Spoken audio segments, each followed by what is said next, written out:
안녕하세요. 김범석입니다. 오늘은 또 광야를 걷다 이 책에 대해서 조금 더 살펴보도록 하겠습니다.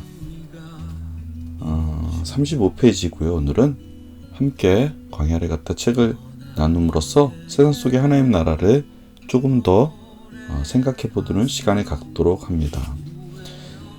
챕터는 왜냐고 묻고 싶은 순간들이 일상을 찾아온다라는 챕터 같네요. 제가 읽어드릴게요.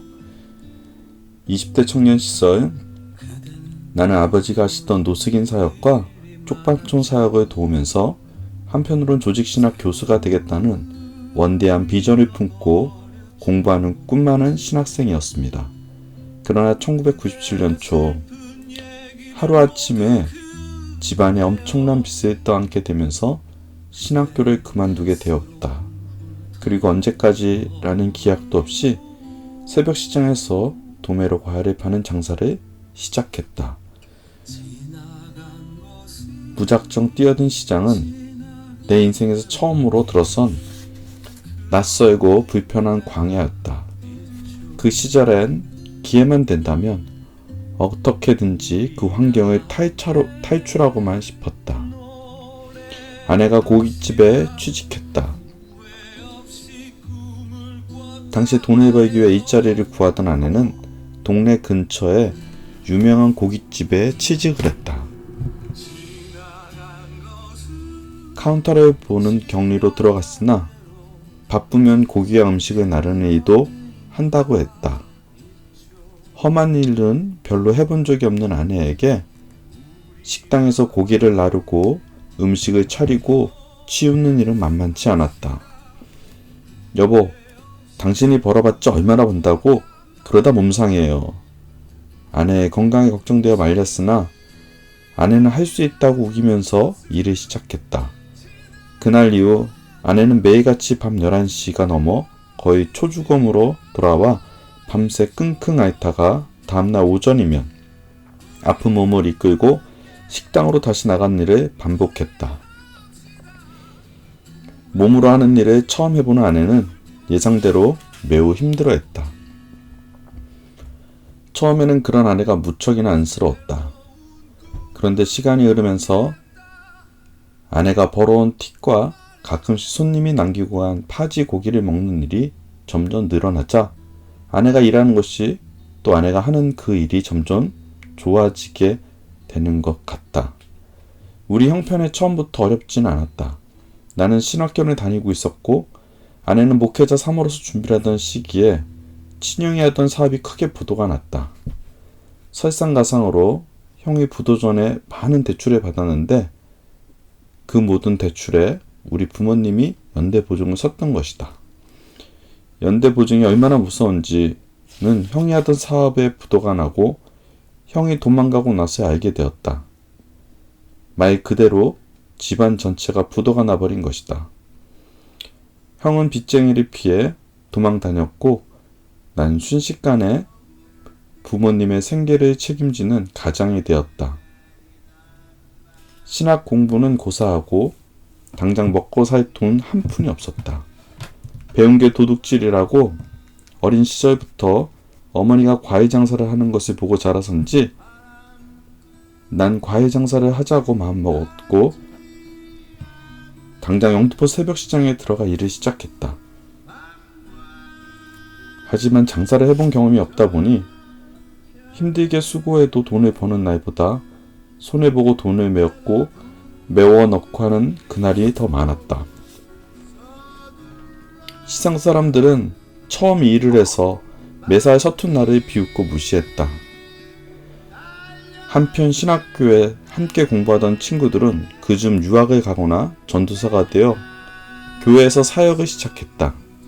나는 그들과 내 처지를 끊임없이 비교하면서 이쪽에서도 무시당하고 저쪽에서 뒤처진 패배자의 마음으로 살고 있었다. 자존감은 한없이 무너졌고 점점 산다는 것에 자신이 없어졌다. 이런 시기에 아내가 취직을 한 것이다. 처음 아내가 식당에서 고기 자르는 일을 한다고 했을 때는 자존심이 몹시 상했다. 아내의 건강이 걱정된 것도 사실이지만 실은 내 자존심이 걸린 일이라 더 부지런히 말렸다. 하지만 아내의 월급 덕에 매달 숨통을 짓누르던 월세 걱정이 어느 정도 해결이 되자 간사하게도 그때부터 아내가 일하는 것이 좋아지는 것이다. 내면 깊은 곳에서부터 나는 점점 패배자가 되어갔다. 그러던 어느 날 아내가 조심스럽게 나를 불렀다. 여보, 왜? 나 너무 힘들어. 몸이 아파요. 내일은 못 나갈 것 같아.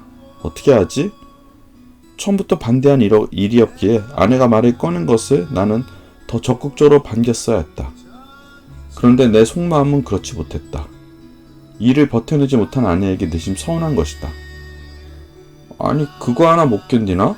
고기 접시 나르는 게 뭐가 힘들다고. 다른 아줌마들도 잘들 하는데 당신 젊잖아. 왜 그래? 겉으로 내색은 안 했지만 속으로는 아내에게 투정을 부리고 있었다. 그러면서도 앞에서는 걱정하는 투로 말했다. 그래. 내가 뭐랬어. 그만두라고 했잖아. 그래, 그만두자. 내일부터 나가지 않는다고 내가 전화해줄게. 괜찮아. 내가 시장에서 장사 더 잘하면 되니까 아프면 집에서 당분간 좀 쉬자. 그렇게 말하면서 나는 내 안의 간사함을 확인했다. 아내는 내 시커먼 속도 모르고 고맙다면서 계속 미안해했다. 아내는 종일 누워서 끙끙 앓았다. 밤 11시 아픈 아내를 두고 나는 다음날에 새벽 장사를 하기 위해 집을 나섰다. 오늘은 물건을 다 팔아야 하는데 아내도 일을 그만뒀기 때문에 이번 달 월세는 내가 만들어야 하는데 자신이 없다. 바보, 조금만 더 다니지. 나는 끝까지 아내가 원망이 됐다. 절망의 밑바닥에서 드린 기도. 다음날 오후 1시 무렵이었다. 장사를 막 끝내고 짐을 꾸리는데 전화가 왔다. 이유리 씨 남편 되시죠? 지금 아내분이 유산하셔서 저희 병원에 있습니다. 네? 당황을 했다. 유산이라니 임신한 적이 없는데? 하던 일을 급하게 마무리하고 병원으로 달려갔다. 도착해 보니 정말 아내가 병실에 누워있다. 여보, 어떻게 된 거야? 아내는 아직 마취에 취해서 정신이 없었다. 나는 옆에 동행한 음식점 직원분에게 물어보았다. 저도 몰라요. 오전에 멀쩡히 출근해서 얘 출근하지 않는다고 했는데? 몰라요. 출근했다 잘 있다가 점심 손님 받느라고 음식 다 나르는 중에 갑자기 쓰러졌어요. 하혈해서 구급차 타고 병원에 왔더니 의사 말이 아기가 있었다고. 아내가 며칠 전부터 몸이 아프다고 했는데 이건 정말 아니다. 마취가 깨지 않아 어지러워하는 아내에게 어찌된 일인지 물어보니 아내가 눈물을 흘리며 힘겹게 입을 연다. 미안해. 사실 임신했어요. 조금 있다가 당신에게 말하려고 했는데 미안해요. 이런 젠장.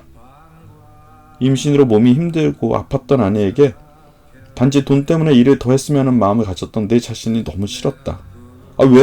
왜 나에게 얘기하지 않았어? 나는 화가 났다. 아내에게 뭐라고 했지만 실은 내 자신에게 화가 난 것이었다. 그런 내게 오히려 아내가 미안해한다. 여보, 미안해. 나는 자식을 보낸 아비로서 애통함보다 아내의 소중한 마음에 배신한 것에 대한 미안함과 부끄러움에 울었다. 보호자님, 오셔서 계산해주세요. 간호사 목소리에 정신이 든 나는 얼른 눈물을 훔치고 원무과로 갔다. 계산서를 받고 지갑을 꺼내려는데 지갑이 없다. 하차, 돈을 안 갖고 왔구나. 경향이 없느라 가게에서 돈을 가져올 생각을 미처 못했다. 죄송합니다. 제가 급하게 오느라 돈을 안 가지고 와서.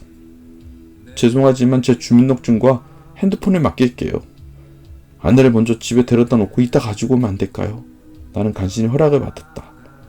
나는 마취가 될 게 아내를 얻고 병원을 나섰다. 주머니에는 버스비 정도의 동전만 있었다. 정류장까지 아내를 얻고 갔다. 내 등 옆인 아내는 아무 말도 없었다. 지나가는 사람들이 무슨 일인가 해서 자꾸 우리를 바라본다. 시장에서 밤새 장사를 하다 와서 내 몰골은 말이 아니었고 아내도 일하다가 쓰러져 온 여기저기 음식물이 자국에 묻어 있었다. 그러니 사람들은 우리를 아마 젊은 거린 부부로 보지 않았을까 싶다. 말없이 아내를 얻고 가는데 내 등이 축축해진다. 아내, 자식 잃은 서러움에 숨죽여 눈물을 흘린다. 미안한 마음에 나는 애써 모른 척하며 이를 악물었다.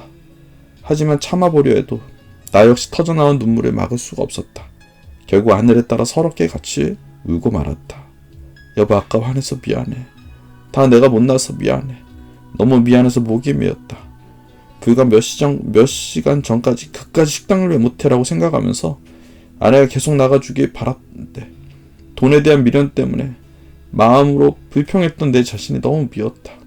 아내에게 미안했고 그렇게 못난 아비를 떠나간 내 자식에게 미안했다. 미안해. 나는 울면서 연신 미안하다 용서를 구했다. 그런데 한참을 그렇게 서럽게 울던 아내가 오히려 나를 위로한다. 아니야, 내가 미안해. 내가 조심했어야 했는데. 힘든 아내를 버스에 태우는 것도 미안했고, 옥탑방에 사는 것도 미안했고, 우리 집이 망한 것도 미안했고, 식당에서 고기를 자르게 한 것도 미안했다. 허리가 아픈 아내를 바닥에 눕히는 것도 미안했다. 내가 너무 가진 게 없는 놈이라 미안했다. 아내는 허리 디스크가 심해서 바닥에 사는 것이 힘들었다. 더욱이 유산까지 한 아내를 맨바닥에 누이고 나니 더 마음이 아프고 미안했다. 잠시만 있어. 내가 시장에 가서 미역도 사고 이것저것 사올게. 일단 나는 시장에 다시 나갔다. 그리고 옆 가게 형님 트럭 하나를 빌려서 강남 아파트 단지를 돌아다녔다. 강남에 가면 멀쩡하지만 유행이 지나가버린 가구들이 있다는 소리를 언젠가 들은 적이 있었다. 시간이 되면 가봐야지 했는데 게을러서 못 가고 있다가 아내가 아픈 것에 마음에 걸려 바로 찾아가 본 것이다. 혹시나 해서 찾아갔는데 역시나 누군가 버린 침대가 있었다. 다행히 전에 들은 것처럼 깨끗하고 좋아 보였다. 나는 트럭에 버려진 침대를 싣고 집으로 왔다. 힘들어하는 아내를 위해 침대를 조립해 그 위에 깨끗한 이불을 깔고 아내를 눕혔다. 그리고 미역국을 끓였다. 이제 식당 일 하지 마. 내가 어떻게든 돈 만들어 올게. 이번엔 거짓이 아닌 진심으로 아내를 말렸다. 아니에요. 며칠 쉬다가 다시 일할 거야. 저도 집에만 있으면 힘들어서 그래요.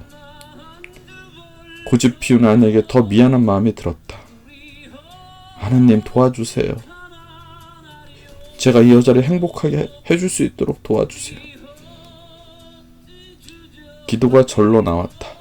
당시 내가 간절히 드린 기도는 하나님 나라를 구하는 것이 아니었고 거창하게 열방을 위한 것도 아니었다. 나는 그저 사랑하는 내 아내를 행복하게 해줄 수 있는 남자가 되는 것을 소원했다. 착한 아내에게 건강하고 행복한 삶을 찾아줄 수만 있다면 그게 하나님 나라의 일 같았다.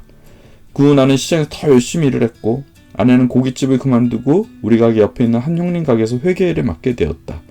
우리 부부는 한동안 시장이라는 한 공간에서 일하면서 같이 밥을 먹고 같이 장사에 대한 이야기하는 일상으로 살아갔다. 비록 가진 것이 너무나 적고 희망도 꿈도 없는 그 시절이었지만 발이 부르트있지언정 그 길을 함께 걷는 서로가 있다는 사실에 버틸 수 있었다. 나름의 행복도 누릴 수 있었다.